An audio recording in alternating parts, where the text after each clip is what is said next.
Be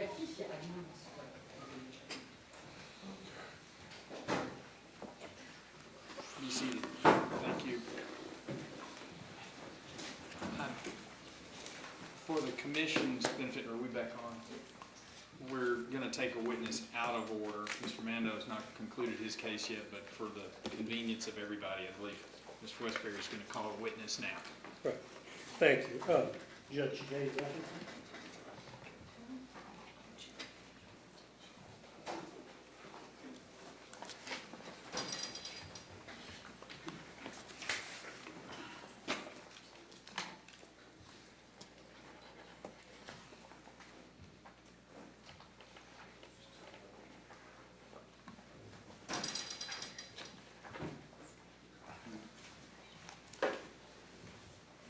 Right here. Hello, Judge. Right there. And I get to swear you in. Do you swear or affirm that you'll tell the truth, the whole truth, and nothing but the truth? I do. Thank you, Judge. Have a seat. Ready to proceed. Mr. Westbury, Thank you. your witness. Good afternoon, Judge. Just For our record, can you tell us who you are, please? Jay Wethington. I'm a circuit court judge in Davis County. And how long, Judge, have you served on the circuit court bench? Since 2007. Prior to that, I'm trying to remember, what did you do? I was a Commonwealth attorney in Owensboro since 1995. Okay. And prior to that, what did I you was in do? private practice with a firm, law firm. Who were you with? Jack Connor, Tom Neal, John Stevenson. Okay. Thank I you. think that's when I met you the first time, when you were an assistant U.S. attorney. Good memory. Good memory. I'd forgotten. What year did you graduate, Judge, from law school? 1983. 1983? Yeah. You a lifelong resident of Owensboro, Davies County? I'm from Owensboro. I've lived other places, but Yes. Are you the chief circuit judge for Davies I County? am. How long have you been the chief circuit judge? Since 2007. Okay. How many circuit judges do you all have in Davies? With Judge Gordon, we have Yes. 3. Right. And then a temporary assignee to help us with family court. And I believe it's our understanding you have a new family court judge coming? We did. We just got a new approval from the legislature to get a new, much needed second family court judge. Okay. Briefly, for my benefit, perhaps for some others, as chief circuit judge in Davies, what do the responsibilities go with that, please? Basically, the chief circuit judge is responsible for security and enforcing the sheriff's rules and sheriff's statutory duties of security. I'm responsible for having emergency plans for the building, supervising just security of the building, really. I can settle some disputes if the other judges have a dispute about who's going to use the courtroom, but that's all the authority I have over any other judge. I'm not a supervising judge. I don't supervise judges. Do you, as best you can, try to keep your ear to the ground in terms of what's going on around the courthouse? Well, if you all have worked in the courthouse, the ground will come to you. I try to stay away from the ground. I'm busy. I'm a busy circuit judge. I try to avoid all that scuttlebutt in the courthouse because it's just not very productive. Sure. I'm too busy. Thank you. Shifting a little bit, Judge Julia Gordon, you know Judge Gordon? I did. How long have you known her, and in what capacity? I think I met her first when she was a private attorney practicing law in Owensboro, because I know her husband and her father-in-law. Right. What kind of, did she come to your court when she was in practice? She did a couple of times. Yeah. How do you remember her performance, if you will? Very capable, informed, good advocate. Yes. I think I know the answer, but just, I'll ask, when you were Commonwealth Attorney, Judge, I don't think she practiced any criminal cases in No. her. Yeah. Not that I remember at all. Okay. I think I remember her husband having one or two criminal cases, but not very many. Right. Are you familiar the period of time when Judge Gordon first became Davies County's first family court judge? Yeah. Okay. What was the docket like? Well, in Davis County at the time, before we got Judge Gordon, our first family court judge, Davis County was the only jurisdiction with 2 domestic relations commissioners because of our volume. So when we got family court and Judge Gordon took over family court, she got the docket from both jurisdictions, both divisions of family court. So she had her hands full. Right. She had a horrendous packed docket because we lost, as soon as we got family court, we lost the domestic relations commission. Can you tell the commission, did you watch her progress in the beginning as a judge? Not really. Like I said, I'm not her supervisor. She was very. She had a tremendous task when she took over to start the first family court in Davis County. So she had to invent her own procedure. As you all know, family court comes with more staff than circuit judge because they have more responsibilities and they have more family-oriented and family traumatic cases. So they have caseworkers that we don't. The circuit judge, we only have an assistant, and that's doubled when you have twice the docket of family court. So she did not. She had to. They were constructing the family courtroom at the time, so she was dealing mostly with Frankfurt and AOC and trying to get what she needed for a courtroom facility. We made accommodations for her to have family court in other areas of the facility of the judicial center. But she was dealing with all those issues by herself. She was the only, I think Judge Gordon and I had a conversation a couple of times. As a Commonwealth attorney, I started the multidisciplinary team on child sexual abuse, if you all are familiar with those.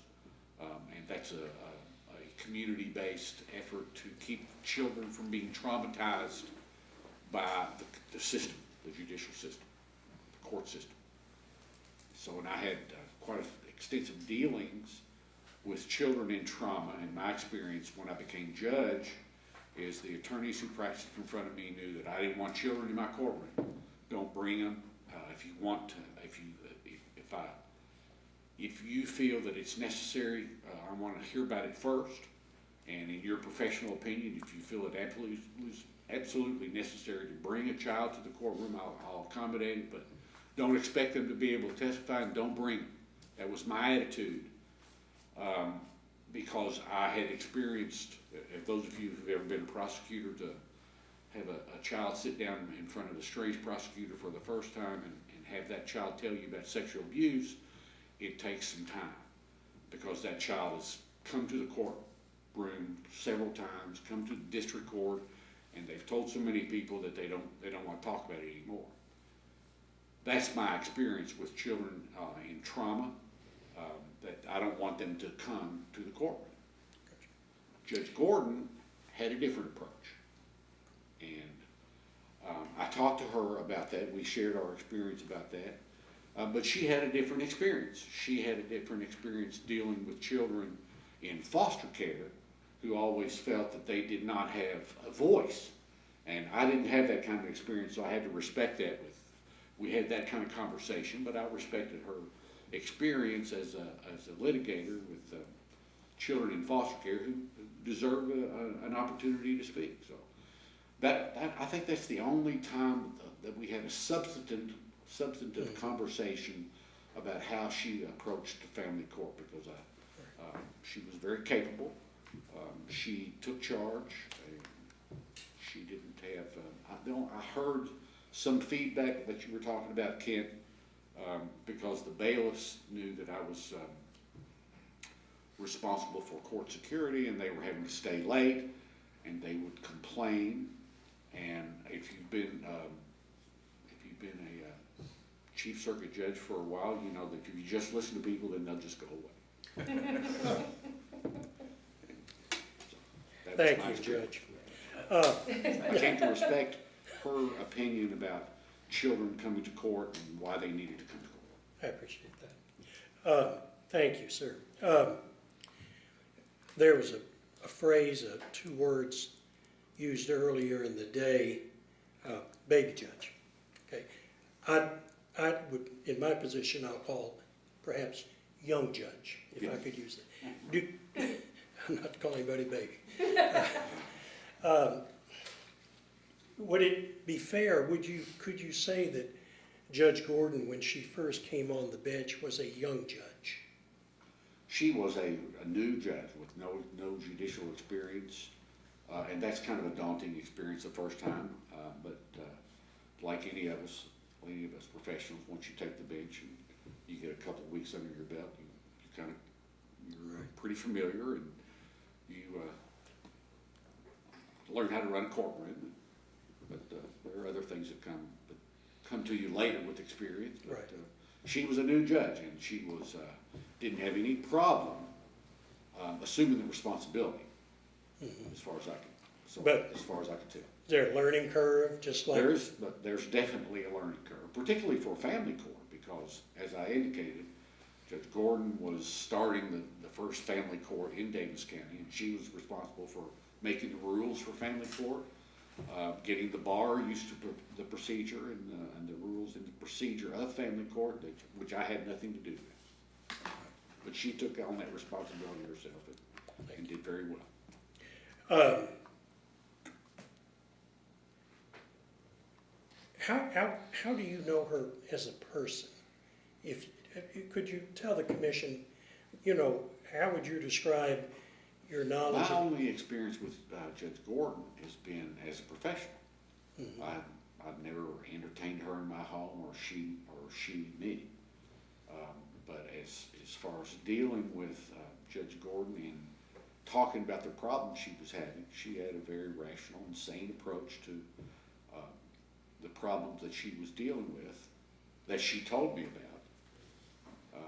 She is very emphatic about the welfare of children. She has their concern primarily before anything else. And I think that's her experience her litigation experience as an advocate in family court.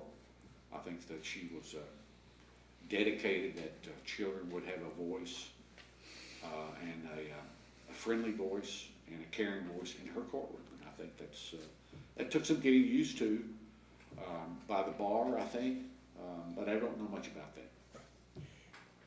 I think I know the answer to the question, but I'll ask you, Judge, do you have any firsthand or personal knowledge about any problems that she had with her adopted son, Dalton? Well, I did the adoption for she and Sale. Mm-hmm. So I knew that he was an older child. We talked about it, and I was happy to. I was honored that they would ask me to perform the adoption for them. Then I learned later that he needed a home. I mean, this is a kid that was a troubled kid. He had not a very good upbringing, not a very good exposure. I don't know all of the details of his life, but I knew that he had some residual psychological problems. And then I knew that Sale and Julie were doing the best they could to deal with Dalton, and I think they have a special needs child as well, and that's a tough situation for any family to take. At the same time, she was running a new family court. That's right.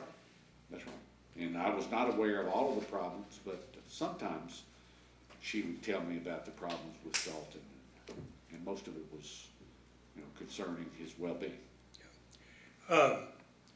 You've told the commission you know her professionally primarily. Yes. I think that's fair. Do you have an opinion about her professional ethics? I've always found her to be forthright. I never had any question. If you're in a small town and you're the chief circuit judge, people want to bring complaints. I don't listen to those complaints because I'm not, I would quick to tell individuals, bailiffs, or some attorneys that I'm not her supervisor. You need to talk to Judge Gordon if you got a problem with that. I didn't hear too much of that, but I did hear some. And I was not the sounding board for ethical complaints against Judge Gordon. It was not I don't think I ever heard any ethical complaints other than scheduling. They didn't want to be in the courthouse until 10 o'clock at night. But as I think you all probably heard, she was handling twice as much work as any other family court judge in the state. Let me shift a little bit.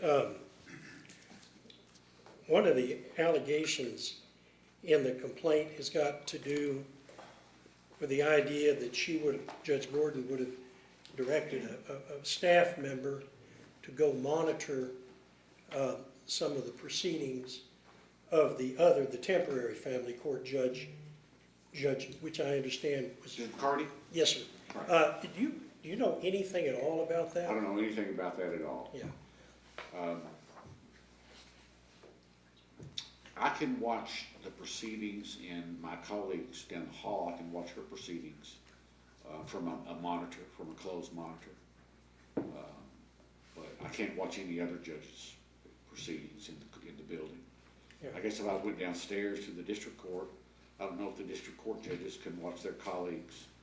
Sometimes that can be very, very educational. I know that when I was the Commonwealth attorney, and my office was in the facility, I wanted to be able to watch my staff in front of the judge, but the chief judge at the time told me no. So I did not have the ability to monitor all the other judges in the judicial system. Yeah.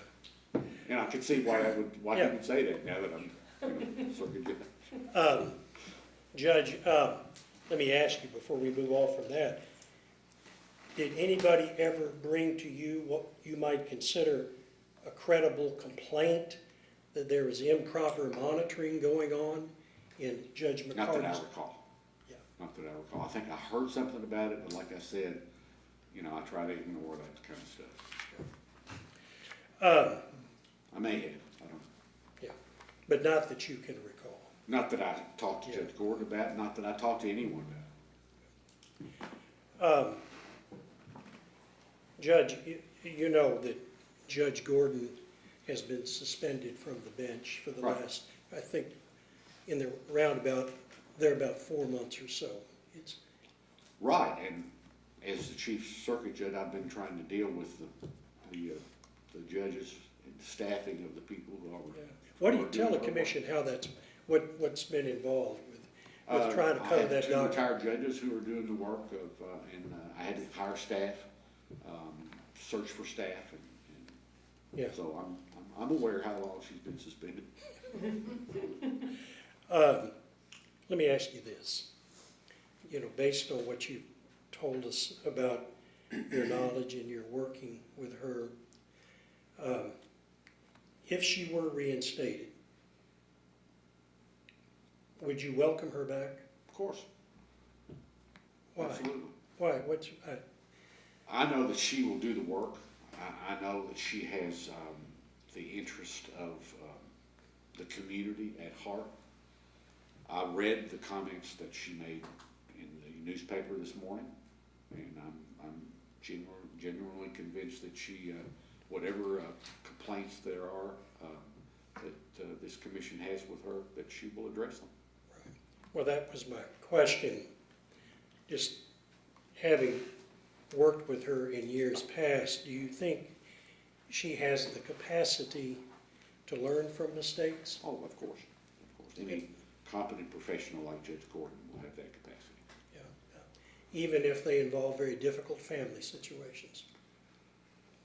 Well, of course, I read in preparation for my appearance here today, I reread the judicial ethics.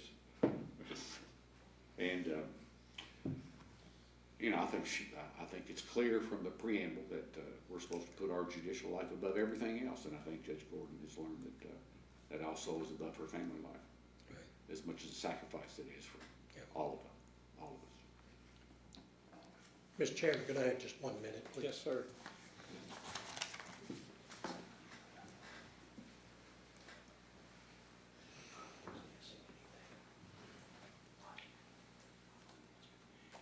Thank you very much, Judge. Appreciate you. Yes, sir. Mr. Mando? No questions of Judge Wethington. Appreciate his appearance here today. Yes, sir, Judge. Hold on a second, Judge. Sure. Good news, bad news. Get to stick around for a few more minutes. Absolutely. Commission As gets long as to- you need. Thank you. The commission gets to ask a few questions. Do we have any from Judge Coleman? No questions, but it is good to see you, Judge. Good to see you. Judge Perry? No questions, Judge, but good to see you. Always a pleasure. No questions. Judge Channel? No questions. Judge Thomas? No questions. Ms. McCauley? No questions, Judge. Thank you for being here. No questions. Dr. Ellis? No questions. Well, only a 30-second delay there. Thank you, Judge. Appreciate it. Thank you. We're finished with Judge Wethington. I'm excused. Yes. He's excused. Thank you. You're excused. Thank you, Judge. Appreciate you coming and sticking around there, Judge. Thank you, sir. Are we back to Mr. Mando now with the witness? Yeah, we're going to call Vicky Maiden.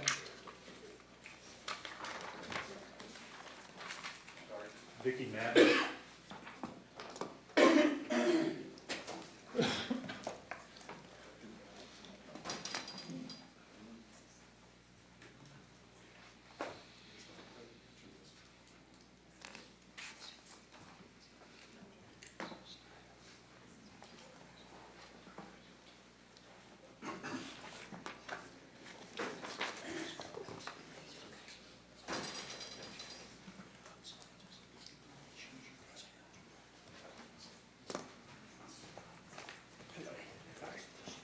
I get to swear you in, ma'am. You raise your right hand. Thank you. Do you swear or affirm that you'll tell the truth, the whole truth, and nothing but the truth? Yes, sir. Thank you. Have a seat. Good afternoon. Hello. My name is Joey Hill. I am co-counsel for the Judicial Conduct Commission. Thanks for coming today. Could you please start by telling the commission your full name and where you reside? Vicky Maiden, and I live in Ohio County, Kentucky. And how are you employed, Ms. Maiden? I work in Davis District Court. Are you a deputy clerk? Yes, I am. And how many years have you worked for the AOC? Oh, goodness. 12 or 13?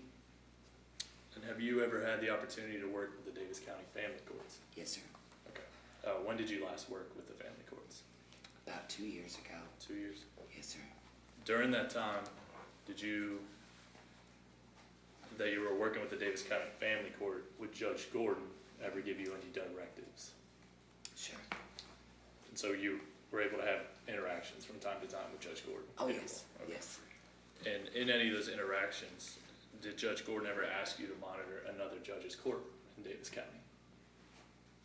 Yes. Who was that judge? Judge McCarty. And did she say why she wanted you to monitor Judge McCarty's court? No. Okay. And what was your response to Judge Gordon? Let's give him a break. He'd only been there a couple of weeks. Okay.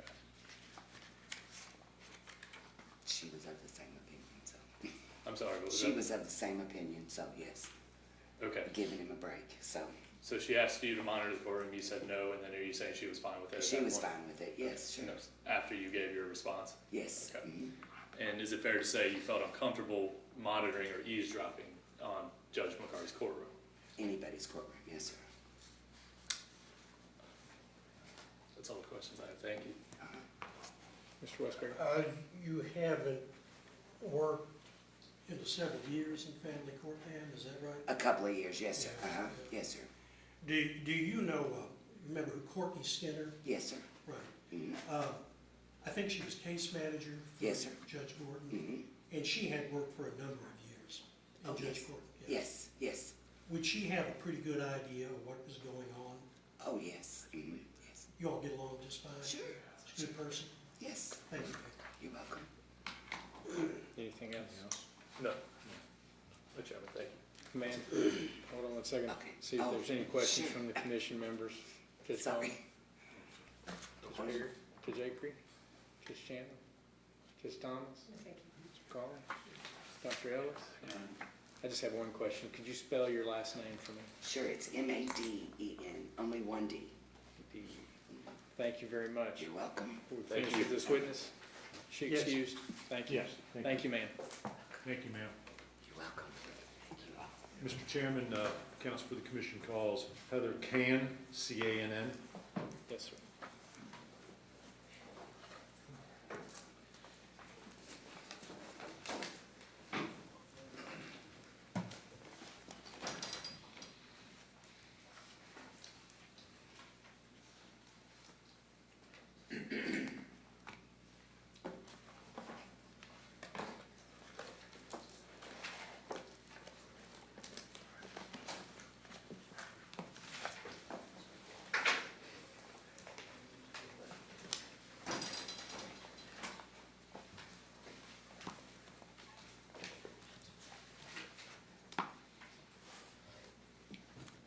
Thank you, ma'am.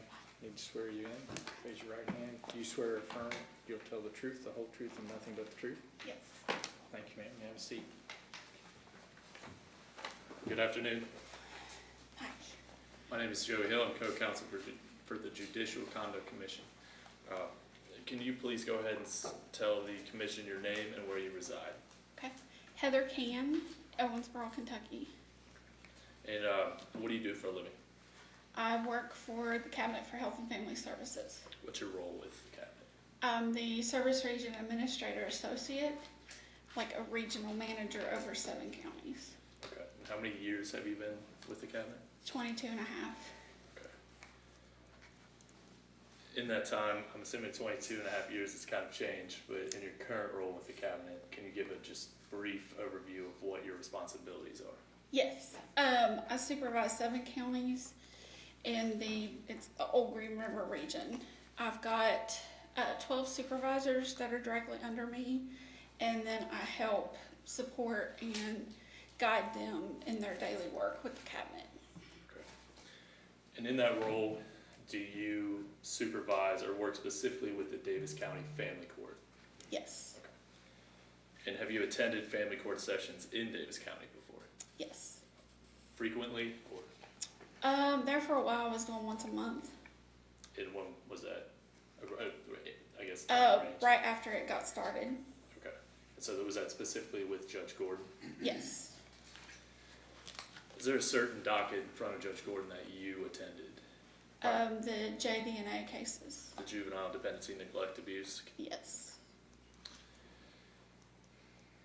So let's hone in on your experiences with the JDNA docket. I know COVID has made the way everything runs a little funky. Yes. But if we can go to pre-COVID with your experiences, you were present pre-COVID, right? Yes. Do you recall generally how the JDNA docket would start, like as far as timing? We were required to be there at 8 a.m. And would court start at 8 a.m.? Sometimes it would be a little later. In your experience, how far would that range? If it was past 8 or 8:30, it would be between 9 and 10. So it would start anywhere from on time at 8 all the way till a couple hours later? Yes. Okay. And you and who you're supervising with the cabinet would be required to be there at 8 every JDNA docket? Yes. Okay. Was there a rhyme or reason that you could tell that it would start on time or late? Not really. And would that frustrate your staff at all? Very much so. Sorry to interrupt. No, you're fine. They would feel that we were not respected in our own profession since we had to be there on time, but the attorneys and sometimes the judge would not. And as supervisor, I'm sure you had to listen to a lot of those frustrations. Yes. Okay. What about the end times for the JDNA dockets? How late would those usually run? Typically it would be between 6 and 9. Did it ever go later than 9? Yes, Would it ever go to even midnight? yes. Okay, what was kind of the normal for you if you were heading to JDNA docket on a Tuesday, right?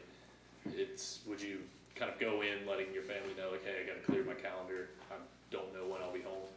Yes, we would have to make arrangements for childcare or somebody to meet them off the bus or pick them up from school, because we never knew when we would be home.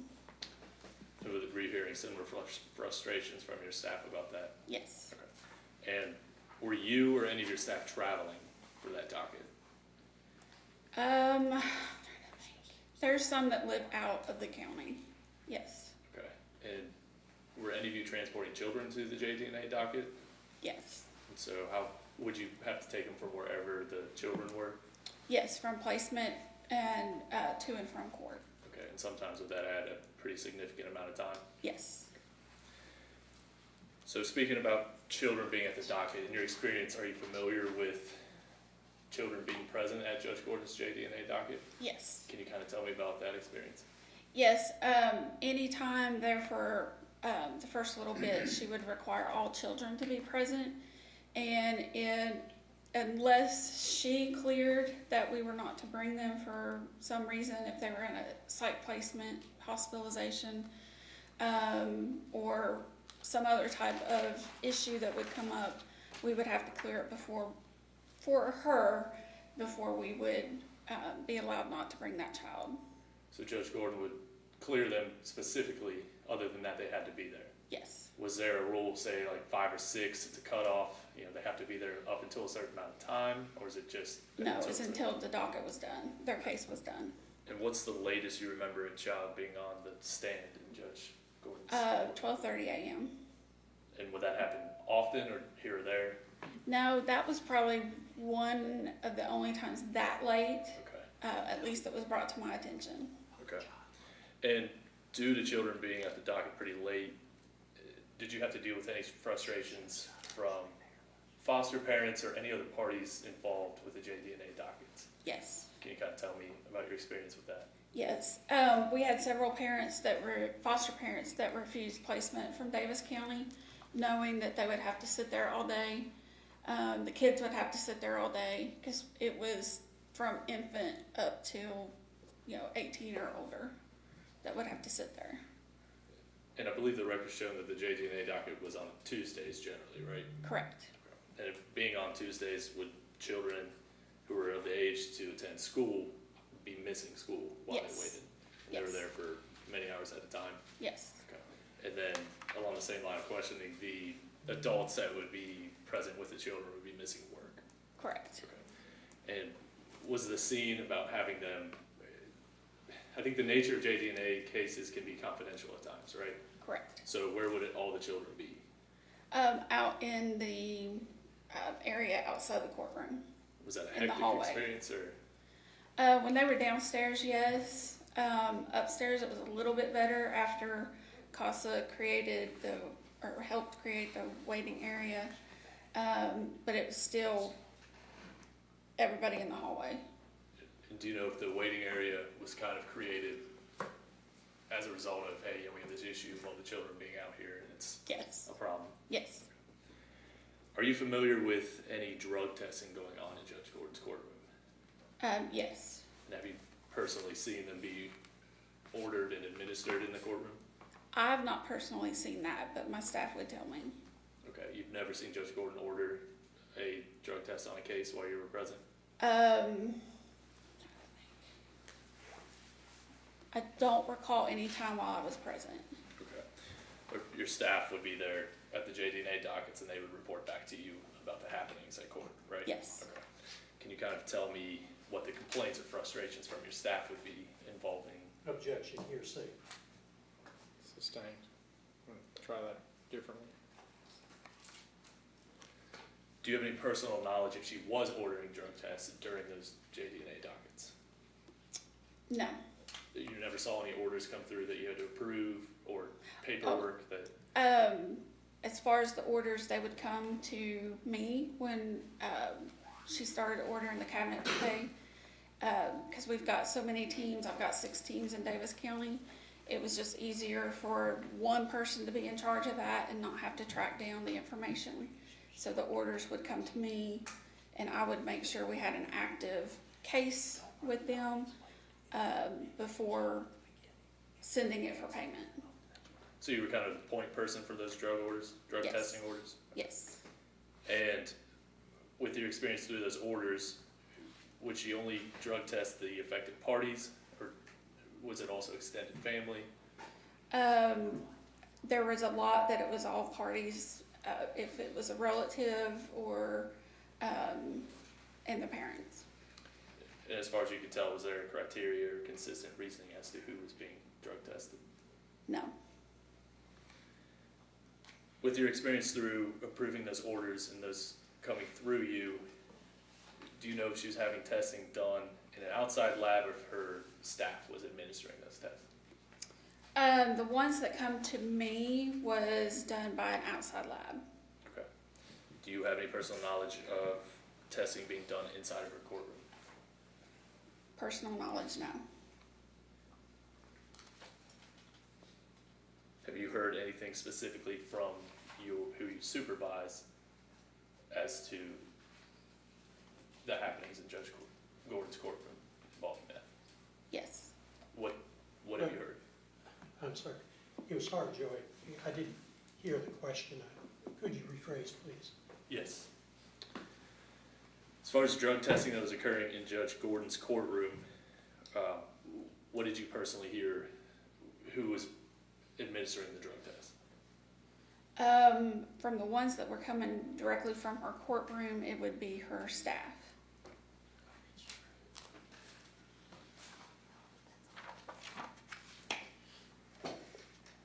Did you ever hear anything about how the urine samples were stored? Yes. What did you hear? That they were in a refrigerator back in the common area where my staff were offered to put their lunch in the refrigerator, and when they went to do that, the samples would be right there. Next to the urine samples? Yes. Okay.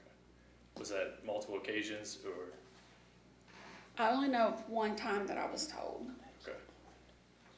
And were you ever told about a staff member taking drug screens home to monitor overnight? Yes. How did you find that out?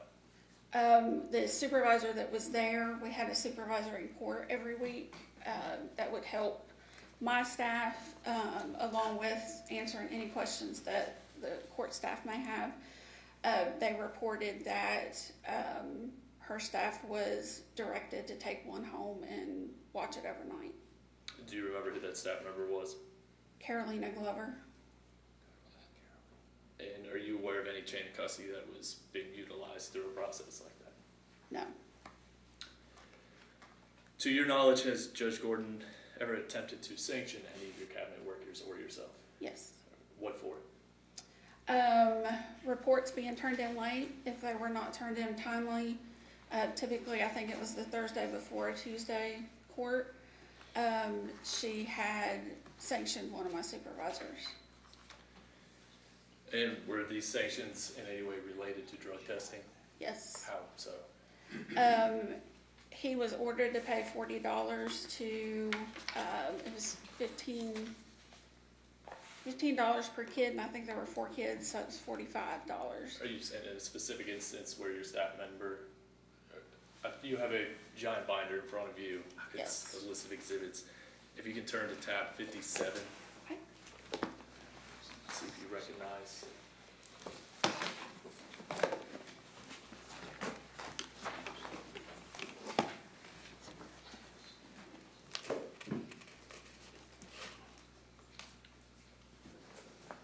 Is that an email Yes. you're looking at? Yes. Is that what you're referring to, this instance? Yes. Who was the staff member that was being ordered for being sanctioned? It was one of the supervisors from Davis County. Did you receive this? Is this email made personally? Was it sent to you in this chain?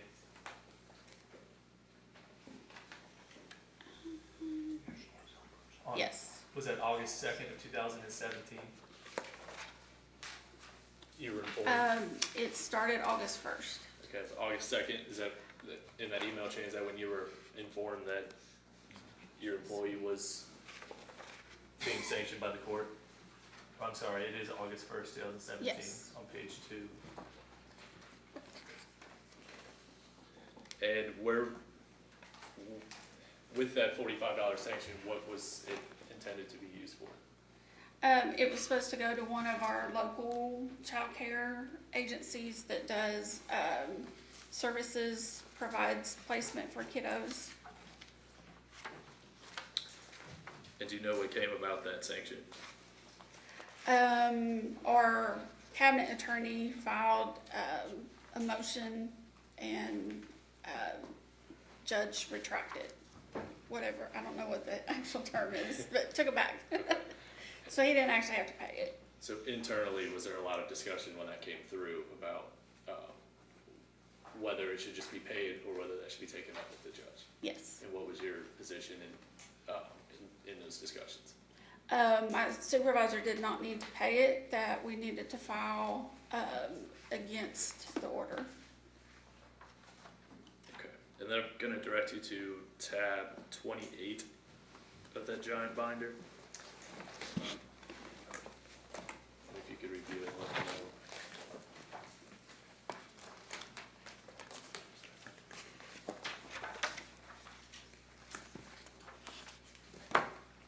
Okay? Does that appear to be a order from Judge Gordon in 17J241, sub number 01? Yes. Okay, what do you recognize that order to be? This is where she ordered the supervisor to pay $15 to NECO. And does she, I'm sorry, on that report, does she list why she's sanctioning the worker? Sanctions for not timely filing the dispositional report. Okay. Are those the reports that, or the sanctions that you became familiar with that were being imposed on your staff? Yes. Did you ever talk to Judge Gordon personally about her sanctioning your staff, or attempting to sanction your staff?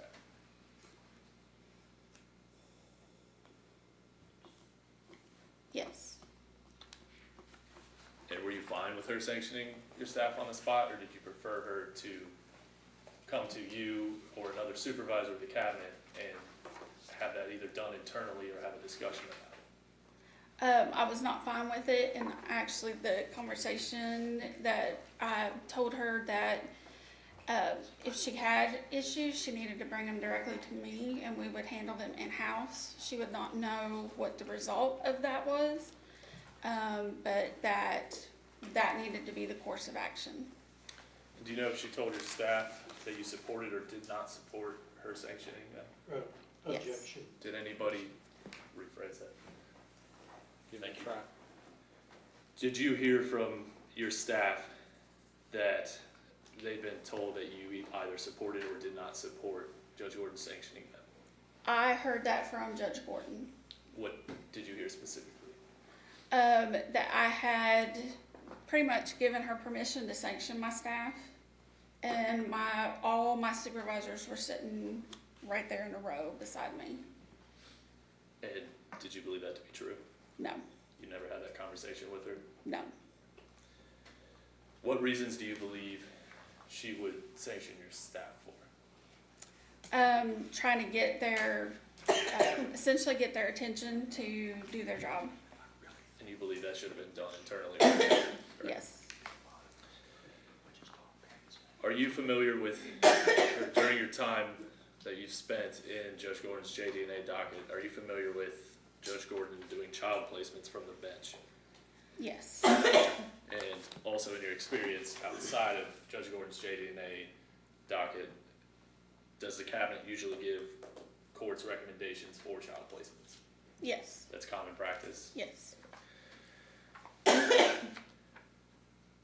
And in your experience, is that something that Judge Gordon would follow? No. Okay, how did she do it differently? If we were discussing certain placement, their levels of placement, She would take it upon herself to call places from the bench or direct others to do that.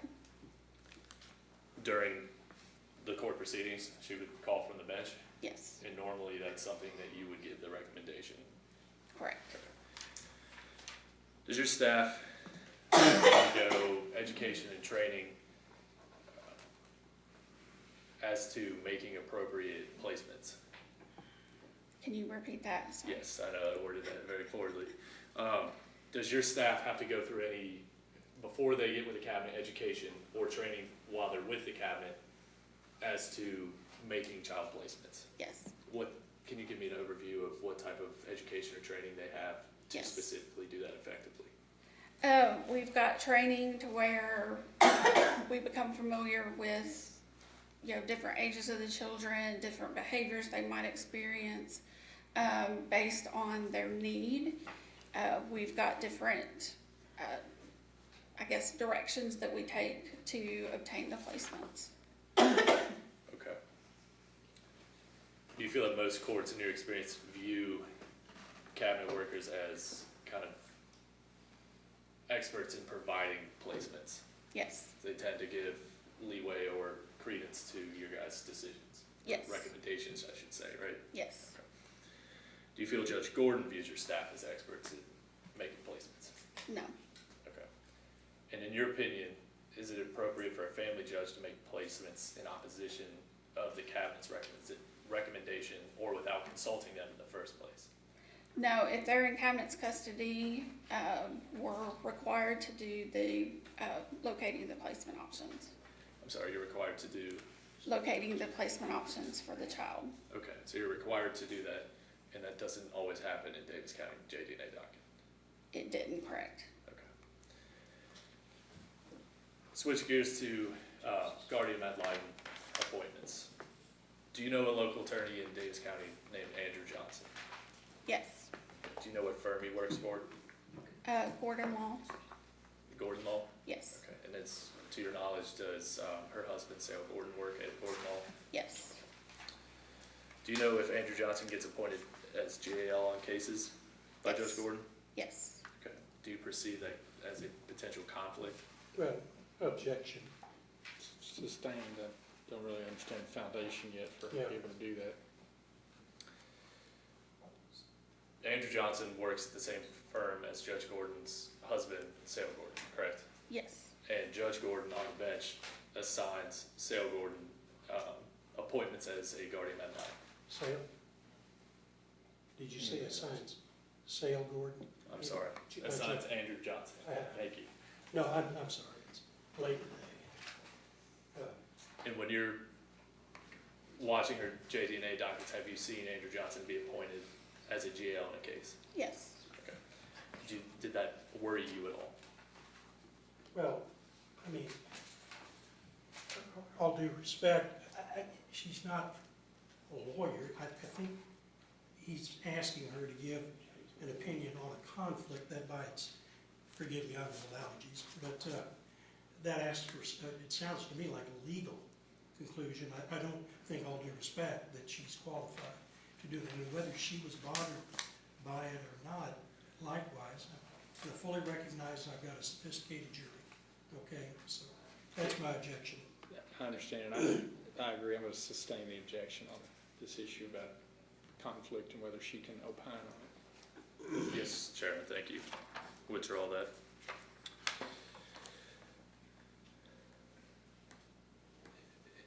In your role with the cabinet, when you're at the JD&A dockets, are you invested in the rulings by Judge Gordon and outcomes of the cases as you're looking out for the subject's best interest? Yes, Okay. In your opinion, have you noticed certain attorneys at the JD&A docket involving clients that you are either personally advocating, or not advocating for, but working in their interest for? Have you noticed them getting, any of those attorneys getting preferential rulings or outcomes? Well, same objection as previous, Mr. Chairman. I understand, it seems to me that the question as phrased is asking for this lady to speculate about why there is an outcome that comes from that. So I'll let you try that again and see if you can phrase the question in a way that it avoids that problem language. Can I have 1 second, Chairman? Sure. Yes, sir. I'll withdraw that question, thank you.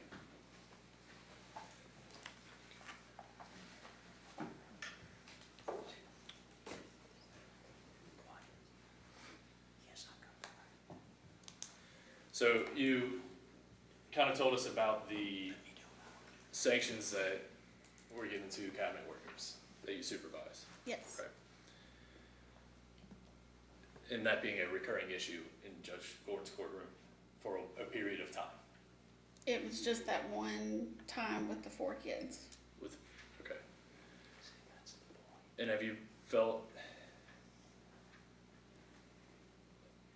has it been your opinion or a discussion within the cabinet that those sanctions upon your workers were in some way retaliation?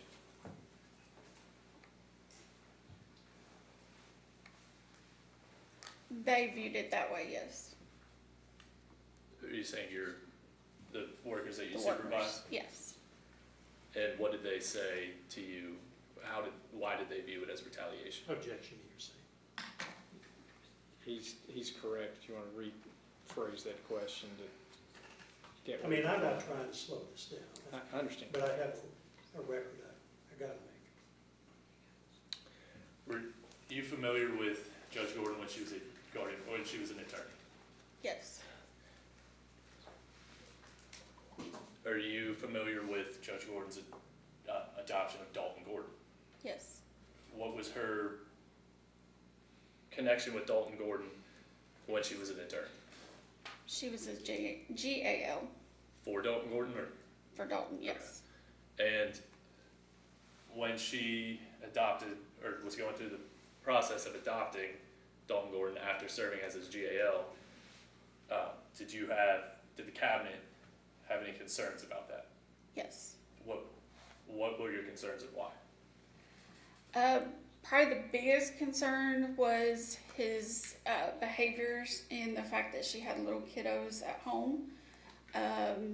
It was concerning about just the relationship, that being muddy, with the GAL one, custody, and then adopting a kiddo. And do you know if Judge Gordon became aware of the sentiment of the cabinet involving that Yes. adoption? Do you think that soured the relationship between Judge Gordon and you and your co-workers with the cabinet in any way? Not that I'm aware of.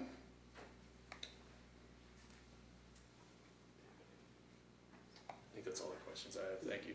Thank you, Mr. Westbury. Just a few. Good afternoon, ma'am. I have just a few questions. I think you probably figured out I'm counsel for Judge Gordon. Yes, sir.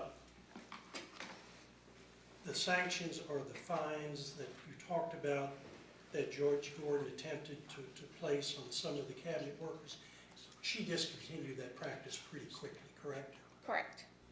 The drug testing that you were asked about, the manner in which that happened back then, that's not happening anymore, correct? Correct. Look, I'm not a family court practitioner. We've got some people on our commission that have substantial experience in the area. But I want to ask you this. Would you agree that there's historically there can be tension between the family court and the cabinet over the day-to-day operations? Yes. I mean, it's nothing unusual to Davies County, correct? Right. You guys may disagree, correct? Correct. Now, Judge Gordon was the first family court judge in Davies County, correct? Correct. And the docket was in a pretty tough shape when she took the bench. Would that be fair? I really don't have any knowledge of that. Fair enough. Would you know? Hold on one second, Yeah. Mr. Westbury. I hope I didn't do that. It was not my printer. Sorry, I think it was restarting somehow. I'll hold you against. I'm sorry, Jenny, I'm kidding. as you can see, I'm not the technology person. This girl. That's why I have Annie. I can hear better now. Okay, now I can't remember where I was, but I wanna wrap up.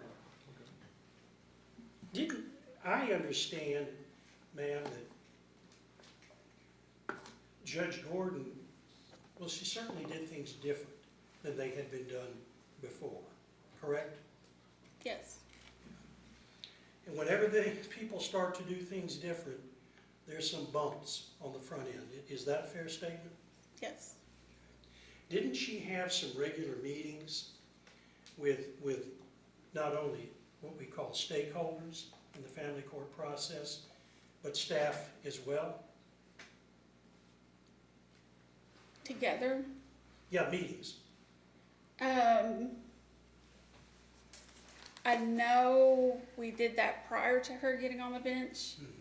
And then we had meetings with her, myself, and the local cabinet attorney. And then meetings where we had the county attorney and the cabinet, my supervisors, myself, and a couple others. And do I understand these kind of meetings, that's where issues like what you're talking about would be discussed? Is that fair? Yes, Carolina Campos Glover, you mentioned her a little while ago in your testimony, I think. Do you know her? only through court. Yeah, only through court, right. What was her position in the court system? Case manager is what I was told. Right. For Judge Gordon? Yes.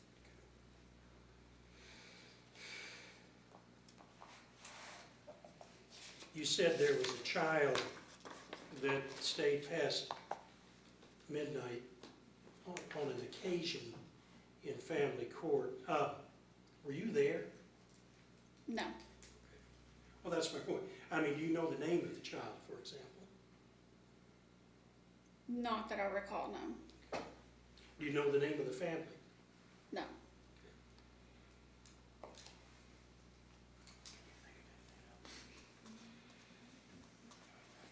Excuse me, I'm just looking at my notes. Yes, sir.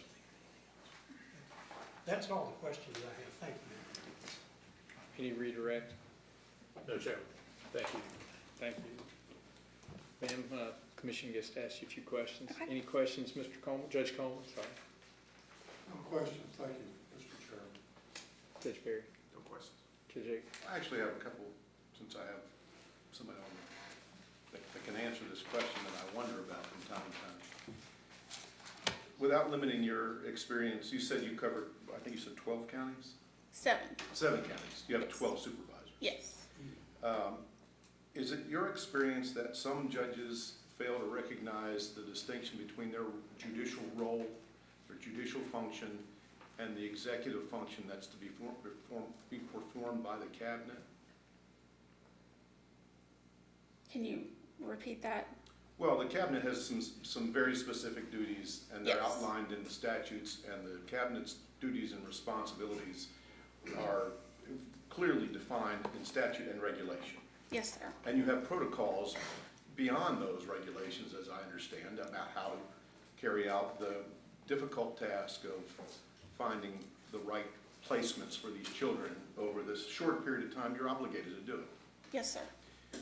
And so my question is, you testified a little bit about Judge Gordon creeping into your domain there and in being involved in the placement. And I'm wondering if that is that a common thing, or is that a unique thing in your experience? Unique. Okay, thank you, that's all I have. Judge Chandler? Just got a couple of questions. I need you to refresh my memory on something. Does the cabinet have the ability to place a dependent or neglected or abused child out of state? Yes. Okay, so you can place out of state? Yes. Okay. And so you were familiar with Dalton's case back when Judge Gordon was his guardian ad litem? Yes. Were you involved the entire 10 years that she represented him? Not the entire time, no. just toward the end? I became supervisor in 2008. His case was moved under me in 2012 for direct supervision of my staff. Okay. So was he in foster care at the time that did you all recommend the temporary custody to Judge Gordon, who was, or was the cabinet involved in that decision? I believe my worker at the time suggested that during a meeting, and I don't know any specifics other than that. So the idea came from the cabinet? Yes. Okay, and was it a last chance to keep Dalton in Kentucky? Not that I can remember. And that was not something other than the worker under me. I did not tell him to have that conversation, nor did I agree after I found out he did that he should have. Had you run out of placements for Dalton? I really can't remember back then. Okay, good enough, thank you. Judge Thomas. Just one or two. At the very beginning, when I think one of the gentlemen asked you about court going so late, and you know that it would start late. Sometimes it was due to start at 8, but sometimes it would be 8:30 or 9 or 10. And I'm a sitting judge, and I've set court at 8:30, and then all of a sudden all heck breaks loose in my office, and there's search warrants and all this stuff, and I might be half an hour late getting on the bench, but because I've been stopped because of other emergency situations. Would the judge come out and say, "Oh, I'm so sorry, and here's what happened, and that's why I'm late," or just show up late? Just show up. Okay. But you don't know if anything else was going on that delayed her business-wise, Correct. right? Okay, because you weren't back in her chambers to see if all heck was breaking loose for her too, ECOs or anything like that happening. Correct. Right? Okay. And then when on the flip side about how long it was taking, right? That you had a child there until midnight, I think was what you said at least once. It was not usual to have a child there at midnight, is actually how you phrase it. But all kids, she wanted all the kids, including the infants, in court. But the way you said it was for the first little bit. So was that just as Judge was starting her tenure as family court judge that she had this directive, and then that changed? No, we had the directive up until COVID. And then- everybody had to come to court no matter what? Yes. Okay. And so she took the bench in 17, COVID hits in 2020. So for 3 years, you had the directive that no matter if you were an infant or not, and no matter how long you had to stay, you had to bring a kid with you. Yes. Right? And that included infants in foster care? Yes. And, all right,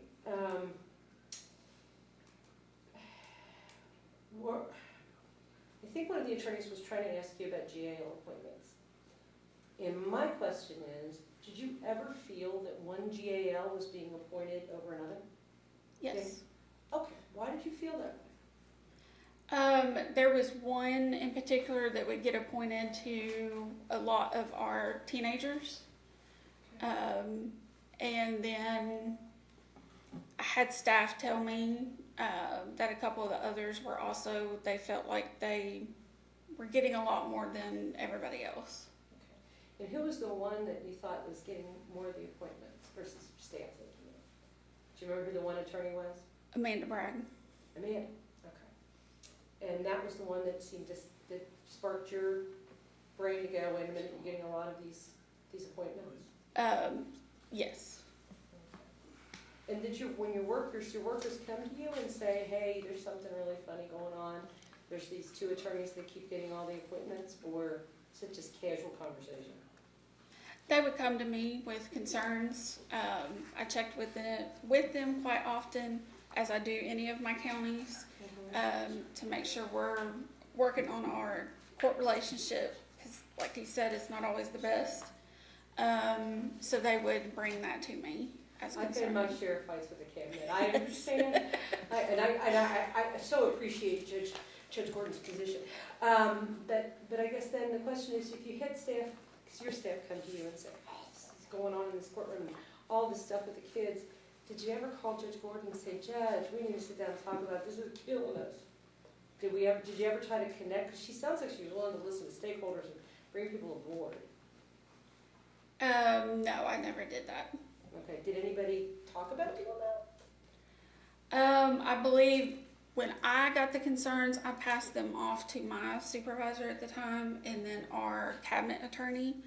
And they made the decisions on the next steps on how to address it. Okay. Yeah, that always helps so much to get all these lawyers involved, doesn't it? Right. Makes things so much better.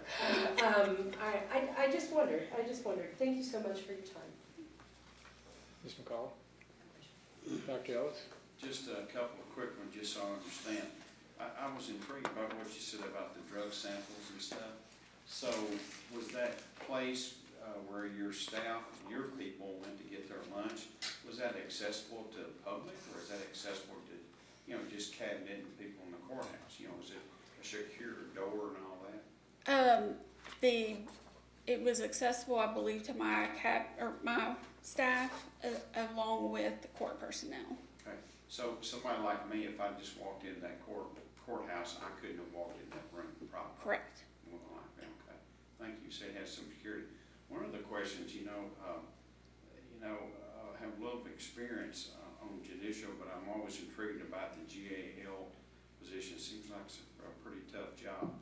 In your experience with a cabinet, do many GALs adopt some of these folks that's got trouble? Do they adopt them, take them to their home, eventually? Or is that kind of unusual? Only the GAL? ones in her court. Throughout my time, and I've been through many counties, that is not the case. But would they adopt them though? Take them in as their own? Is that kind of an unusual thing with your experiences in the other counties? Yes. It is unusual? Yes. Thank you very much. Any other Thank you, questions? Mr. Chair. Can I ask real quick, did you say, in answer to Dr. Ellis's question, did you say only GALs in judge's court, meaning more than one GAL, or in that particular court in Davis County, meaning more than one GAL out of that county adopted a child that they represented? Not adopted. I apologize because he said adopted or take home. Or take home, with yeah. them. Yes. So you had foster parents that had been guardian ad litems?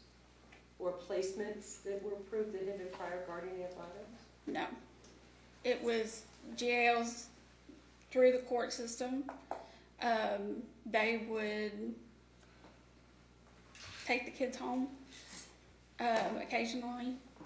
So I'm the GAL for a child, and the child's placed with you, with cabinet, and I just take the child home with me that night? Yes. Wow. And who allowed that to happen? Not the cabinet. We didn't find out about it until after the fact. But this was happening before Judge Gordon took the bench? So this was happening before 17? The only one that I know that it happened with was Judge Gordon as GAL. Okay, so after Judge Gordon takes the bench, then the GALs start taking the kids home? Yes. How many times did that happen? I know a handful of times. Because we even had them, we have one that lives over in Indiana. So of course, I flipped out when I found out that kid went out of state and we were not aware of it.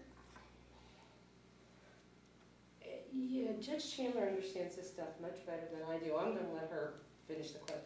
That just blew my mind, so I'm gonna let her finish. She understands it better than I do. Well, it kind of blew my mind too. So when you're talking about Judge Gordon being the first GAL that you remember taking a child home, was that when she got temporary custody of Dalton, or did Dalton routinely visit her home during the time period that she was his GAL? If you know. While she was GAL. So before she got temporary custody? Correct. Routinely for how many years?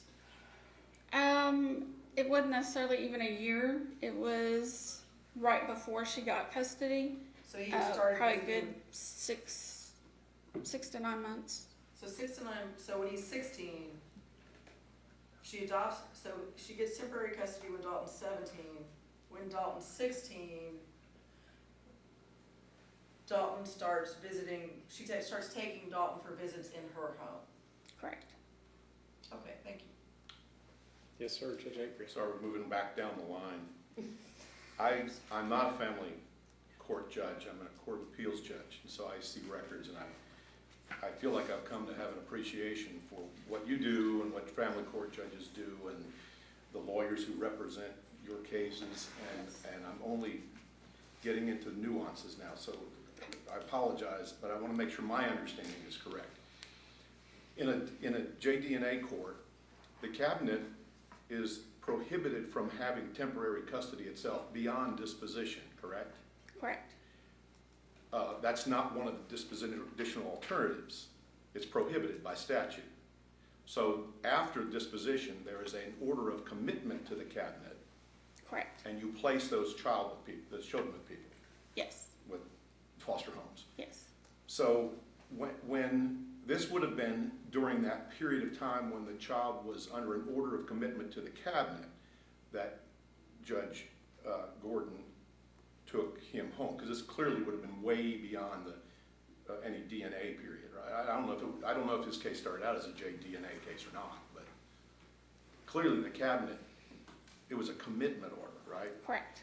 Okay, so if somebody takes a child home, it takes physical custody of a child, when the cabinet hasn't placed the child with that person, isn't there what happens if something happens to the child?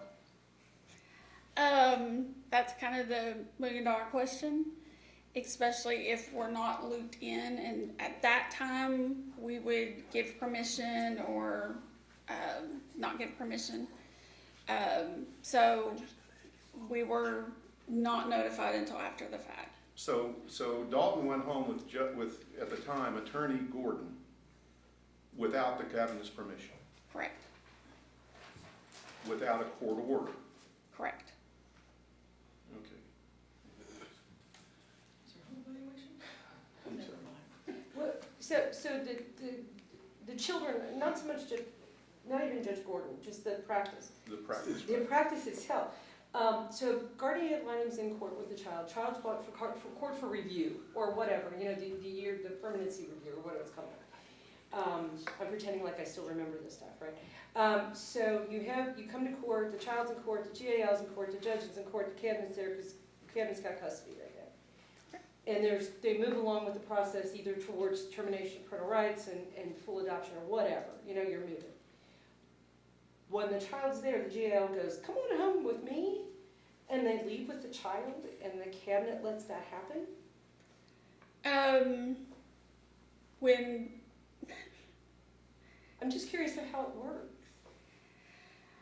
We've had them transport them back to placement so they could, stop off and get them dinner.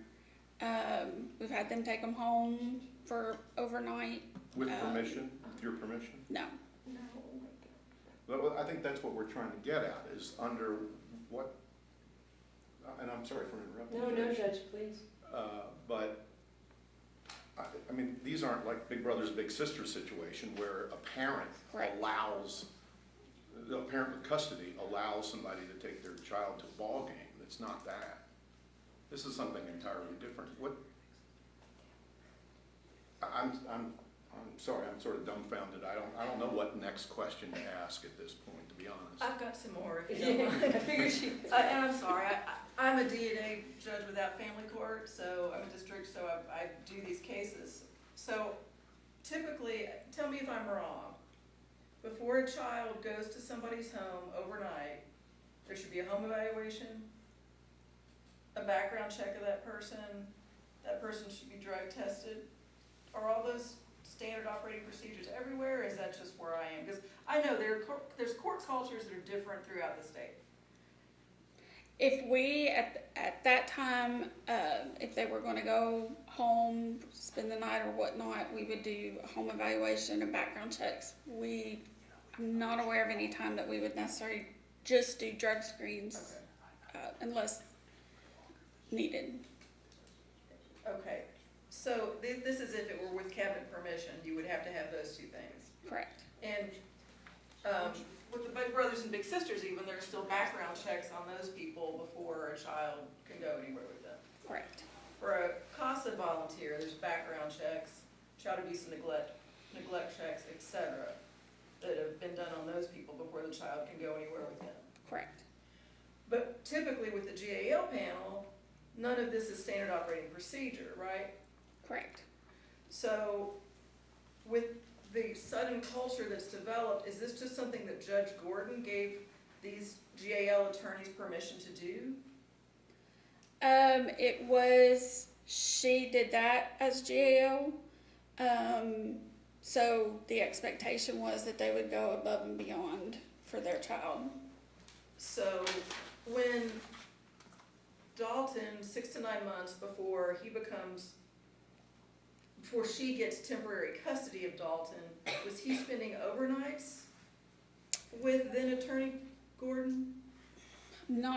I don't recall overnights, but definitely time around town or out with the family, introduced them to her children, things like that.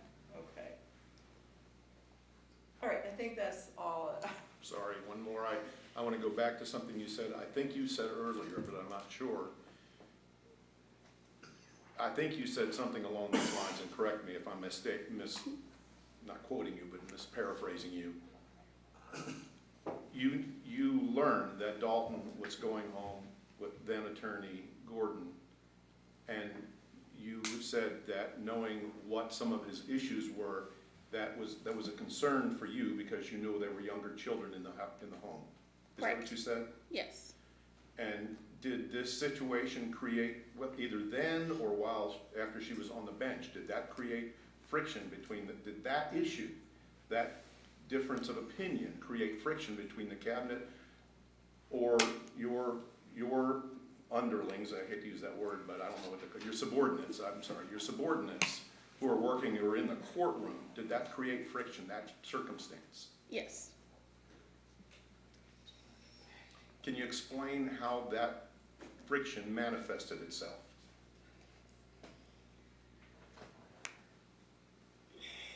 I don't know how far back you want me to go, if that makes sense. As far back as you want. What it takes.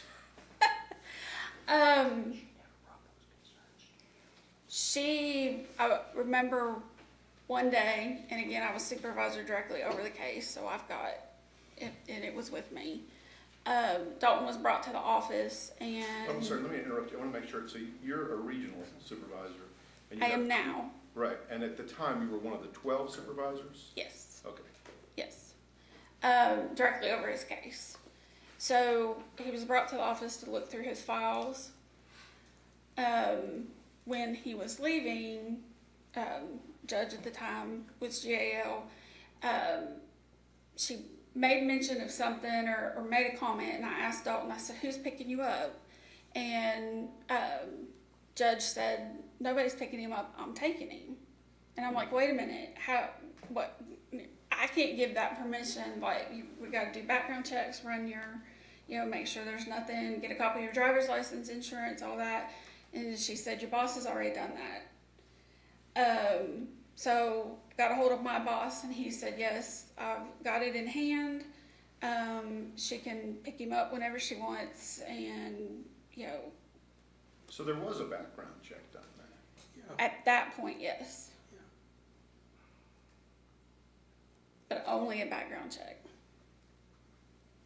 But what you're saying, by only a background check, you're saying there wasn't an in-home visit like you would be if you were Correct. placing him out of state, like through ICPC, you didn't do that. Correct. Or even within the state, you didn't do any home visit. And Correct. what else would not have been done? We wouldn't have run, we do a twist, which is our system. We look in that for any history, any concerns, and then we do look at the sexual offender registry as well. Those were not done.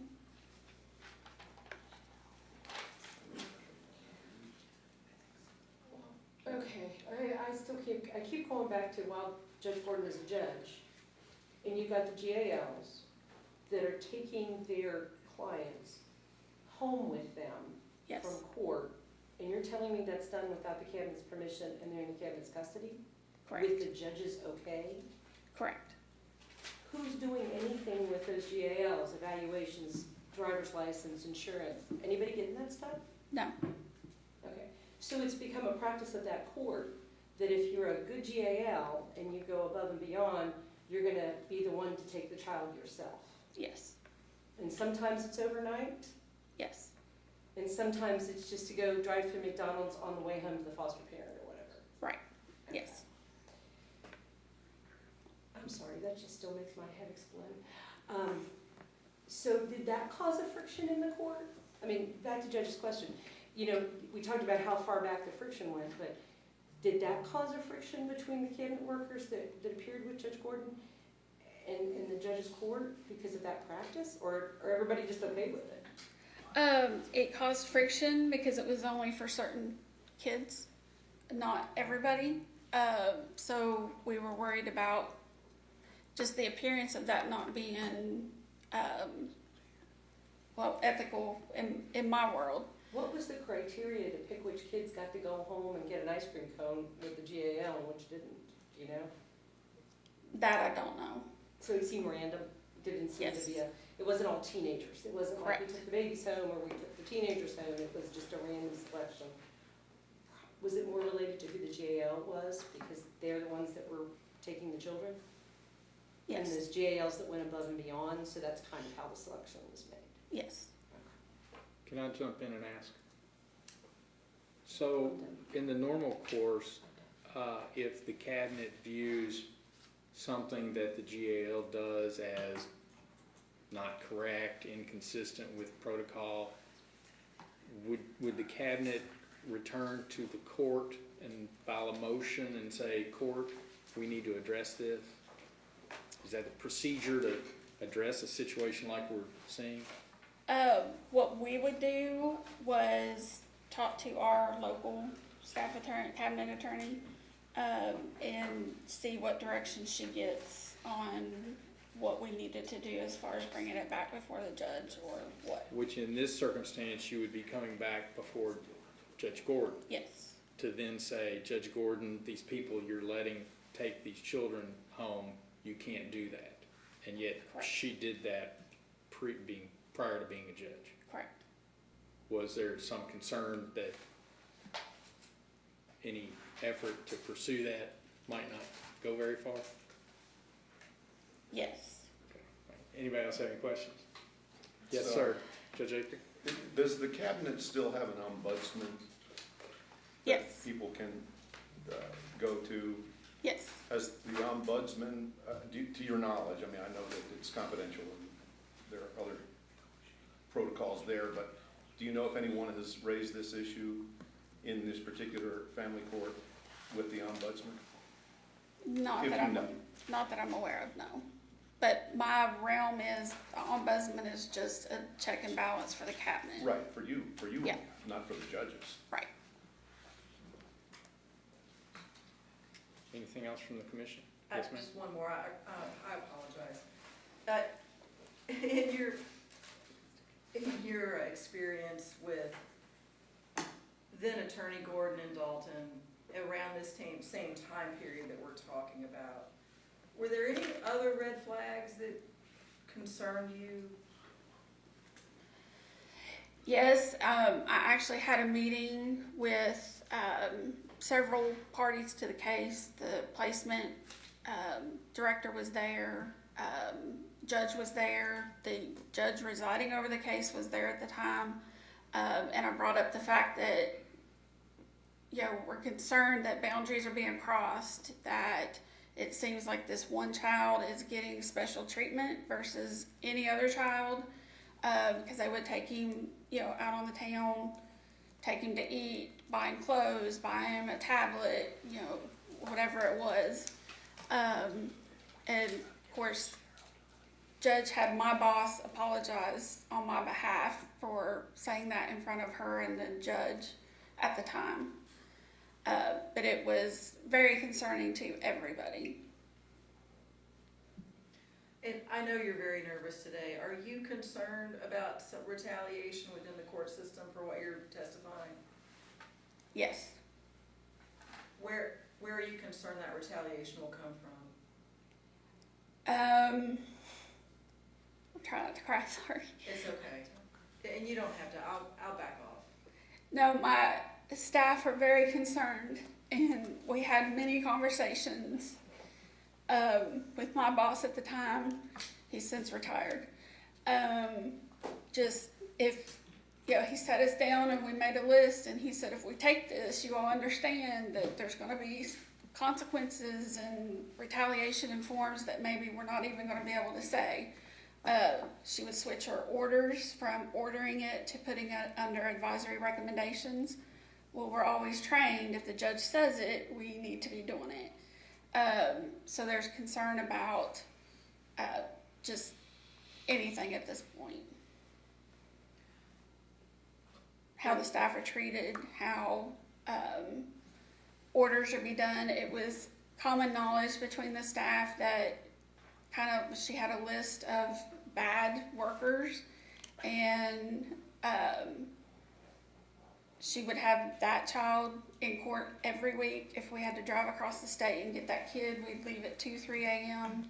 every week to get that kid. They would be one of the last ones on the docket. She even told us in a meeting, again, the same one with all my supervisors, that if we continued to file motions against what she's ordering, then she would have us there early morning, 6-7 a.m., late at night on the weekends, and we were just all sat there in awe that she would say this in front of all of us, but then also we had no, we were fearful because we knew it would come true if we continued to file motions against her orders. So right now, there are 2 or 3 temporary judges, I'll say, that are doing the family court work. Correct. Has it been better? Yes. Now I'm really done. One final question, I promise.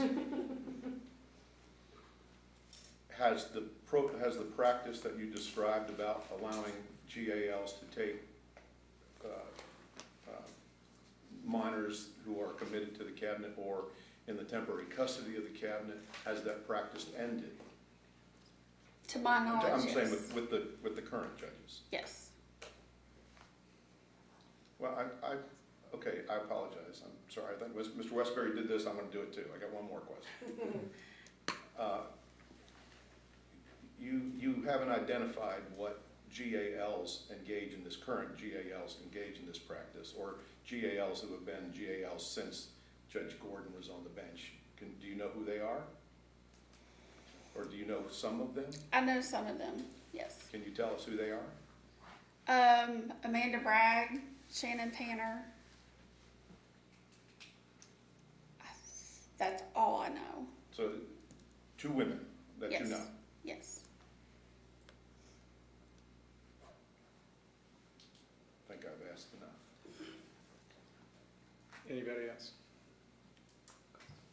On the issue of the practice having stopped, I think the way it was phrased was as to the current situation, did it stop about 4 months ago or so when Judge Gordon was suspended?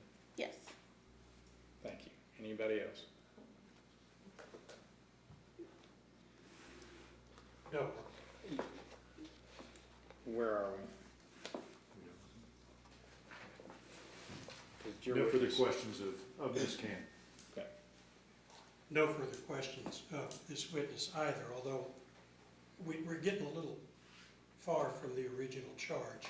I wanted just to say we'd like to reserve the right to recall Judge Gordon for the topics limited to what this testimony has been. Excuse me, my allergies, but I want to think about it tonight. Yes.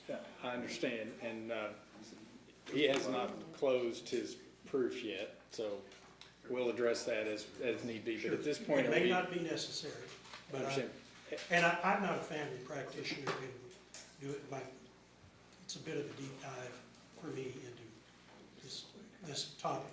I understand. So we've finished with this witness. Is she released, free to go? Hold on 1 second, man. See what Mr. Mando says. Yes, sir. Yes, Ms. Cann is free to go. We appreciate you coming in today, Ms. Cann. Thank you very much. Thank you, Ms. Cann.